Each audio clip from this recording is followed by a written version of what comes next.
Hey guys, welcome back. So today I originally had another video planned to film.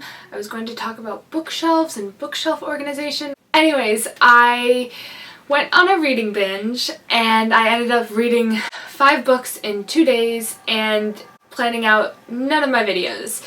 So today we are falling back onto a video that I have had planned for a while, but I haven't really gotten the chance to record. And let's jump right on into it. Alright, so today we're going to be talking about my favorite fairy tale retellings. So I'm an absolute sucker for fairy tales. I love anything fairy tales, but the best kind of fairy tales are the ones that take it and spin it into something completely new. So it's the old story that you know, but with so many different unique additions to it that make it its own story in the end. So today I'm going to be ranking my top 5 fairy tale retelling books or fairy tale retelling series. So number 5 on the list is something that I actually read really recently. It is called Geekerella by Ashley Poston.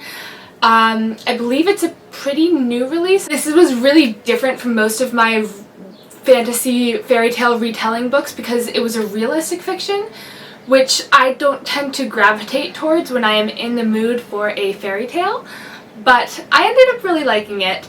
It basically focuses on this main character who is really into her fandom for this made-up fandom called Starfield, and in a case of wrong numbers and all that, she ends up accidentally being put in contact with the main actor in the new Starfield movie, and this sparks a relationship, and they both are really into the fandom, so they connect over that, and it basically follows the Cinderella fairy tale from there.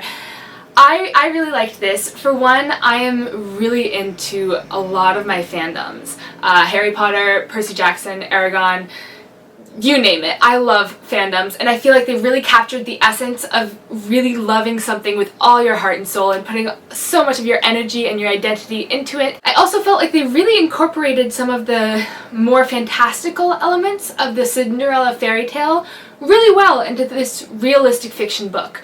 So for example, the magic pumpkin food truck that ends up taking her to this convention, and I really liked that. And then the final thing that I really liked about this fairy tale retelling of Cinderella was the fact that they really spent a lot of the book, probably a good 80% of the book, focusing on building their relationship before the big ball scene at the convention. And I really liked this because a lot of fairy tales and fairy tale retellings will focus a little bit on that bit, and then the big main event climax is the ball and losing her shoe and all that, and then a lot of it spent focusing on the drama of what happens afterwards. But this one really built on the relationship that these two characters had, so you could feel it was real and you could feel and be invested in their happily ever after in the end. So this is part of a book series. I haven't touched the other books in the series, but I know I will eventually, and I hope I will like them as much as I liked this one. But that is number 5 on my fairy tale retellings list. So let's move on to number 4. Number 4 is definitely something a lot of you guys have heard of. It is a book called Enchanted by Carson Levine. And this is one of the books that I grew up with it, so I had to include it. I loved Enchanted, as much as I really dislike the movie.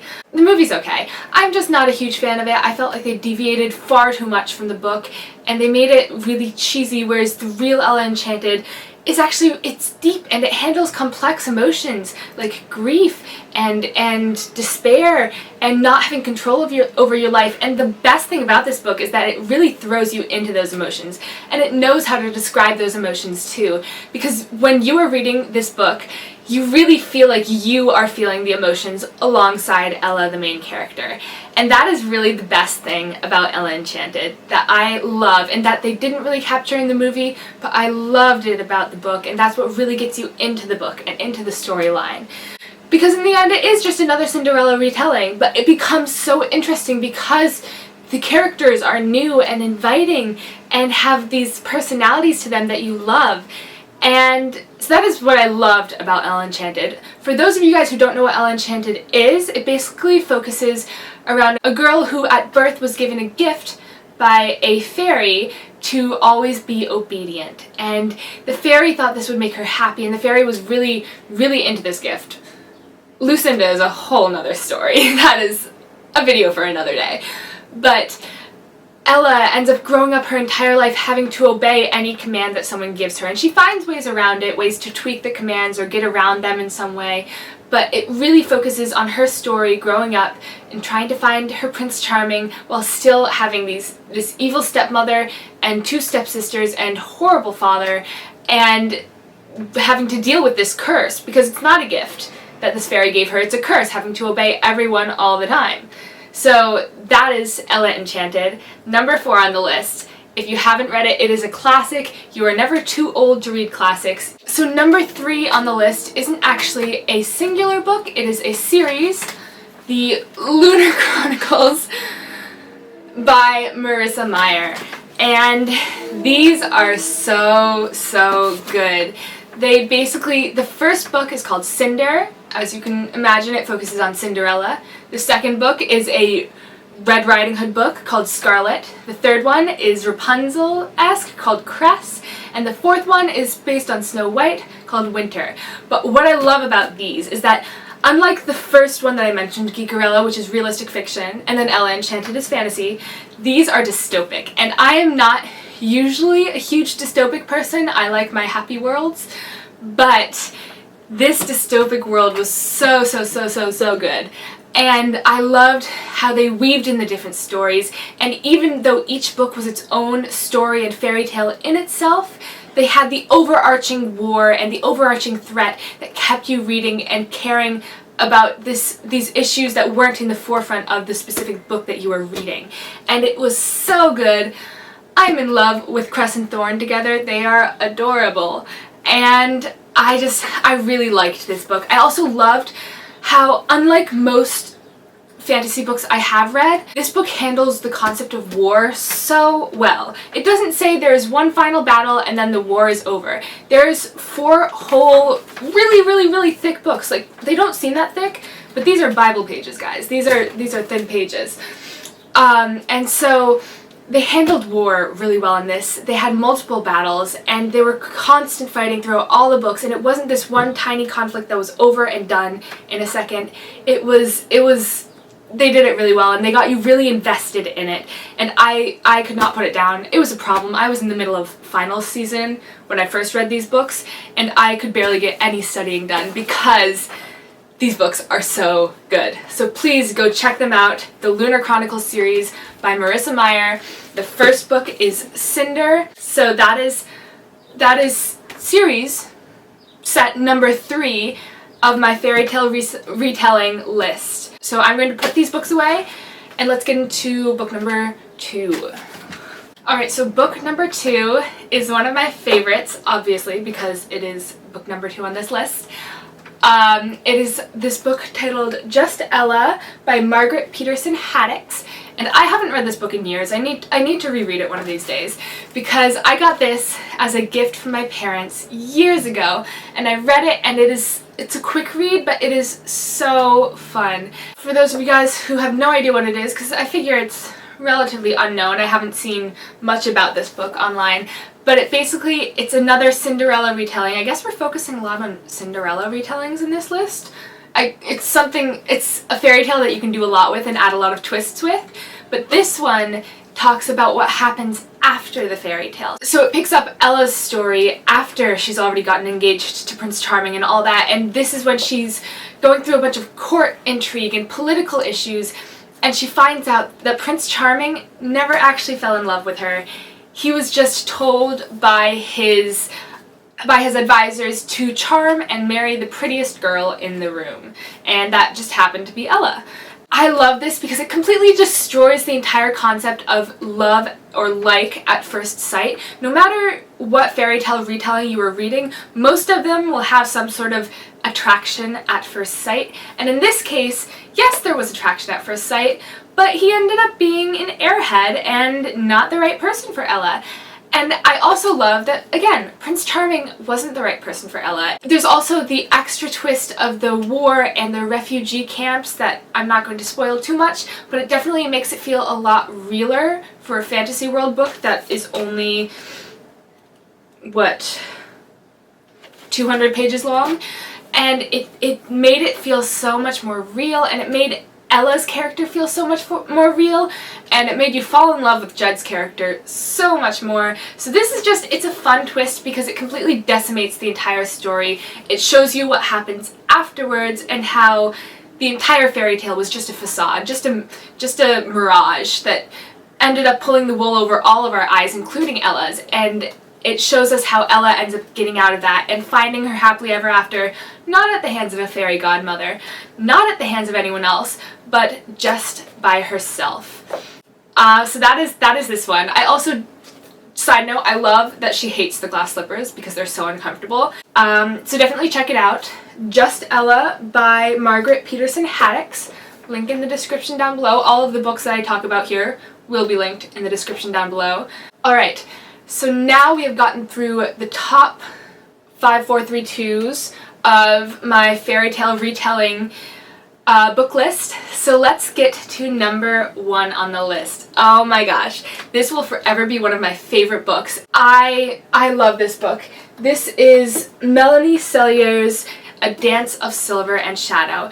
And so I wanted to talk about just Melanie Cellier's fairy tale retellings in general because there's 2 of her books that I really wanted to talk about, and they tied for first for me, but I had to talk about this one because this one's my favorite. The other one is her book called A Princess Game, and it basically focuses on Sleeping Beauty. And normally I'm not a huge fan of the Sleeping Beauty stories. They just never struck a chord with me, but this one I loved because it took a twist that was really interesting. It essentially focuses on Sleeping Beauty and how when she turns 16, the curse doesn't make her fall into an endless sleep.